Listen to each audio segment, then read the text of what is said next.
Rob Tell on the track. Hop in the whip and I hit these switches. See that chrome suspension. Look at the car, you know who did it. I don't have to mention. They know it's Alex from Hoppos. Custom work come from Hoppos. I'm Rob Tell of 504. For anybody that gotta know, Alex stay with fresh content and he keep it coming like a slideshow. Never cut corners far as I know, but he cut metal with his eyes closed. Control arms, reinforced frames, still killing the game. You see the gun smoke from impalas with the X-frame, doing tricks like it came from the X game. Everybody gotta tune in for the next thing. Woo! What is up, guys? How are you? Alex here from Hoppos with another video for you guys. And we are back, and we are back at it. We are back in the flow of things. We are back from SEMA. And, well, we got another time crunch. Yeah. I don't know why we put ourselves in these predicaments, but it's just the way things go. Car building, it takes time. Well, in our case, we have 12 days. We got 12 days to finish this car. And unfortunately, right now, I'm stuck sitting in a parking lot because I'm waiting for this place to open. But as far as this next build, we do not have time to mess around. So we were running around, grabbing supplies, getting things we need to do. We were trying to line everything up to where it flows properly and everything is running smoothly. And all these guys and all of our guys were all on the same page to get this car done in a timely fashion. And again, like I said, time is not on our side again at this point. But there is goals, there is deadlines, and without goals, you're never going to grow, right? So once the store opens up, we will get our way inside the store, get in there, grab what we got to grab. Then we're going to head back to the shop. Car should be delivering at that point, hopefully. If all goes well, we have a scheduled delivery time for 12 o'clock today. So by the time we get back today, hopefully some of the shipping will be done because it is officially the first day back from our Thanksgiving break. And yeah, there's a lot of freaking orders. So we are estimating to get out a little over 100 boxes today and at least 4 to 5 pallets. If all goes well, it's going to be more than that. We'll see how that goes. Alright guys, the moment you guys have all been waiting for, El Vilo, it's here. It's finally time to work on this thing. We just got everything shipped out today. The guys are still working on the last minute shipping. Just got all the fabbed items all done. We're also working on getting this guy in place. So it's very exciting. Like I said before, this is something that's been a long time coming, but now it's here. Now it's reality. Now we just got to get to work. And the problem is we are so freaking slammed that it's nearly impossible to squeeze this in and get time in, but we're going to make it happen one way or another.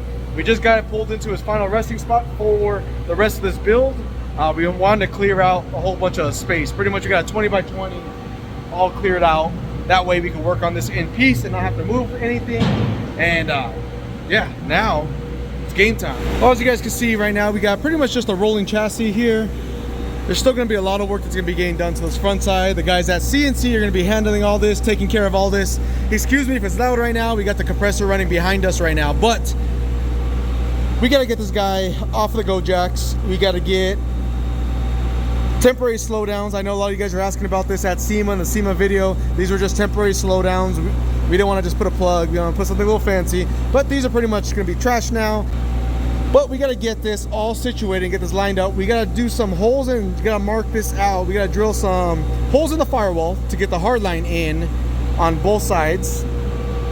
So that's going to be probably one of our first steps. I might save that to when I have a little more time and I got to focus on this, maybe tomorrow.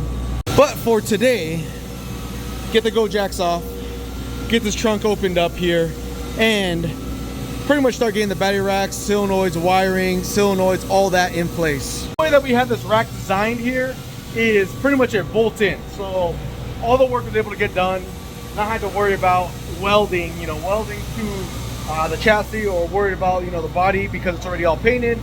All we gotta do now is just literally drill and tap. Actually, we just gotta tap just because they got some paint inside there, which is normal.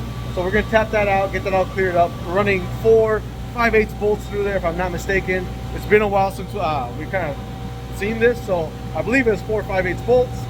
That will hold the rack to the frame, and then from there, just because I don't want to rely just on the threading itself for ground, we'll run an external cable off the battery rack for grounding as well. That way we don't have any issues with grounding and arcing and stuff like that. All right, so first thing we gotta do is obviously emptied out the trunk. It looks like Mario and the guys left me some goodies. Let me show you guys a little behind the scenes.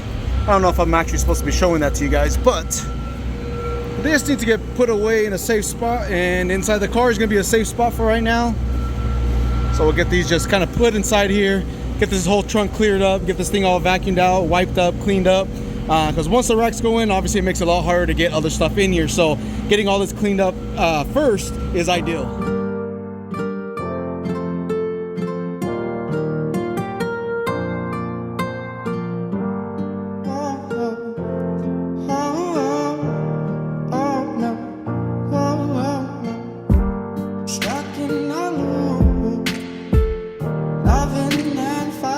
Alright, so far we have managed to get the trunk somewhat cleaned up here. When I say cleaned up, we're just kind of cleaning up all the dust. Obviously the car's been getting transported back and forth, and now able to clean everything out, clean up a lot of the sanding marks, you know, when they sand, the little white stuff that drips everywhere, just clean up a little bit of that. And obviously none of this is going to be visible, none of it's going to be, you know, in the sight, but I like to have somewhat of a clean start when we get going on things like this. Even though obviously it takes time, it's not going to be perfect, but it is going to be making a big difference. So that's what we did first. Then we're getting the battery racks installed. And with the battery racks here, what we're doing is we're getting all this lined back up. So these racks we are done, after the frame got done, but then after the body got done. So it was all done in stages here, going back and forth. So luckily for us, all this stuff drops right in. We holed out a whole bunch of holes in there. So now we gotta do is just gotta line everything back up to how the body was originally lined up. We could do that. Can we look at this? Like, oh my gosh, this thing is freaking beautiful. Look at that flake right there. And all this was originally built and painted by CNC Anaheim. Philip Finelines is the one who did a lot of the patterns and the striping and did all the variegated gold leaf in here. Like, look at that. It is freaking beautiful. I do gotta say though, this car literally jumps under the lighting. Like, this flake freaking jumps. I'm so excited to see it in here, but I'm also so stressed because we don't got freaking time to do this. But we're gonna make it happen. We're gonna make it happen one way or another. I gotta get you guys actual count on how many days we got. I think it's 12 or 14 days, but like actual Monday through Friday working days, I think it's like only 9. Ew, that's gonna be very interesting because we sent out all the hardline nuts out to CNC Anaheim. They're gonna do all the diamond cut on them. So every single nut and sleeve on here is gonna be diamond cut. Well, just nut. The sleeve is just gonna be polished.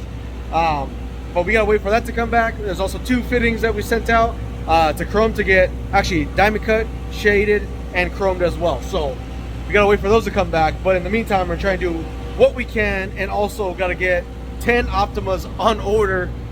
That's a lot of power. 4 per side, 4 hydros, 1 for starting, 1 for stereo. So we got all that to order. Plus I gotta order a whole bunch of like wire loom and order a whole bunch of stuff that we don't normally stock here because we don't do installs anymore. So as the day goes on right now, more and more orders just keep rolling in. We were almost caught up for a second. The guys have got out, well, yesterday they got out a little under, like they just missed the 200 box mark. And then today they're aiming to get out another 3 pallet loads. So there's a lot going out. Also, I think another 7 pallets went out today, and yesterday was 4 pallets total. So the guys are freaking killing out shipping. Orders coming in, orders are going out. I mean, materials being delivered. We ran out of shipping supplies, so I had to run to the store, go grab a whole bunch of stuff for that because our Black Friday sale was absolutely ridiculous. Killed it. Thank you guys for that. Thank you guys for supporting as well. But as we are sitting here and we are setting the machine up to cut up a whole bunch of 1/2-inch thick stuff, I am making a list of things we need to order, things we need to do, things that have to be done on the 62, and the list is it's adding up. Let me just show you here, Javier's. Need to order 10 Optima batteries, which that actually already got ordered. Need to order 8 rigid rock lights. Need to order Optima battery terminals. The rigid rock lights already got ordered. Optima terminals have not got ordered yet. Waiting on engraved nuts for tubing. Waiting on batteries. Waiting on rock lights, ETAs Thursday/Friday. Remove front slowdowns. Put 90-degree fittings on slowdowns. And let's just keep going down and down and down and down and down and down the list. And there's more. I gotta scroll down. Oh, we have quite the amount of work for us on Javier's car. Now I gotta sit down and break this down and categorize this per day, because we gotta set goals per day to knock that out, to make sure that everything happens in a timely fashion. So even though I'm kind of sitting down wasting time doing this, it just makes us more efficient on time. I've done this in the past on a lot of the big builds. I've done this personally on my van and my truck that's sitting right over there, which there's actually something interesting coming up and pretty cool coming up for the Acme truck, doing a video shoot for a very big company. So I'm very excited for that. More to come on that, but for now, let's get back to the 62. Let's start installing these battery racks, getting these finalized. We're all set up right now. We gotta do some minor trimming to get these battery racks sitting there perfectly. Now with the inserts on the frame, the body got a little shifted over, so we gotta do a little trimming on it to get it to adjust and fine tune. Also want to do a little bit of cleanup on it. Now I know it's not ideal because it's already painted, but here we go.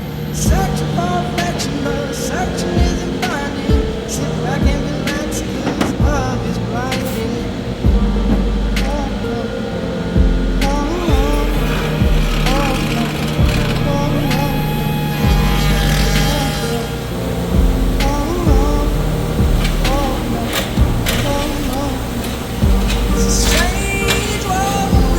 Clear up the holes, made them bigger. We also just topped them. Just want to check it. Earlier I said they were 5/8 bolts. I stand corrected, they're 1/2 bolts. So we got them all tapped, all cleaned up, ready to roll. Everything's pretty good. Now time to get a good ground on the battery rack. This is nothing, searching for things unspoken. We can't hold this talking.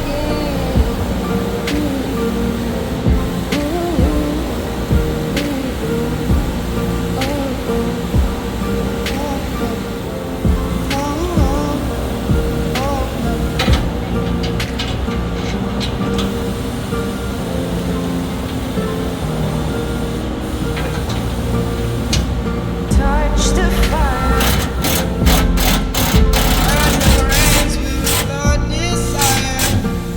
Of the future. All right, good news. Both battery racks fit in there perfect. We got the holes all tapped out, cleaned up. Got the bolts ran through it, test fit everything. Now we gotta go get the setup and the main crossbar to get that test fitted in place before we tighten down the battery racks completely. Because if you see in that back corner over there, that is where the crossbar actually bolts into. And obviously the crossbar is gonna be painted as well. Even though none of this stuff is gonna be visible or seen or anything, the guys at CNC want to just add a little paint on there just to give it a little color. So, as of right now, so far, I shouldn't say this, I probably should not say this, things are going smooth. Alright, so we got the battery racks test fitted. Now to get the main crossbar that holds both pumps in and mount it up. It's gonna be a little tricky because we gotta line up the 4 main mounting holes plus the 4 main mounting holes on here. That's the reason why I didn't tighten this up. I'd have to kind of loose that way to get it all lined up perfectly. From there, once we get it lined up, we're gonna get all squared up to the body. That way when the setup sits on this, everything's all squared up. Getting it all square from the initial start is gonna be crucial, just because obviously once that's your main starting point. Once you get that off a little bit, everything else will be off and it's hard to adjust from there. So we want to get this all squared up first, then from there we'll square up the racks, then that way the setup gets squared up perfectly. So let's get to work.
Now we gotta check it, make sure it's squared. We got it somewhat snugged up. It still has a little wiggle in it. Get it all squared up here, make sure we're good.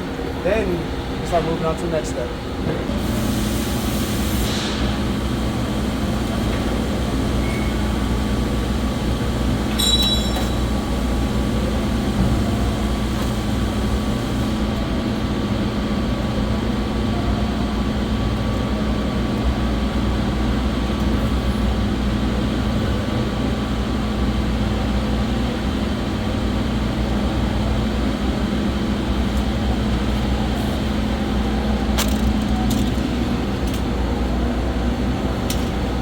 So now time to wire up all the solenoids to get that all installed before the batteries show up. That way it's all easier, it's done. Got me some wire loom, got me some wire, got me some crib ends. Now it's time to wire it all up. This is actually one of my favorite parts. I like it. I don't know why most people don't like wiring, but it's one thing I like doing. I like sitting down and sitting here and actually getting everything to size and making it all match and making it look all nice and neat and pretty. So that's what we gotta do now. Then from there we'll install the solenoid, but first we gotta do this.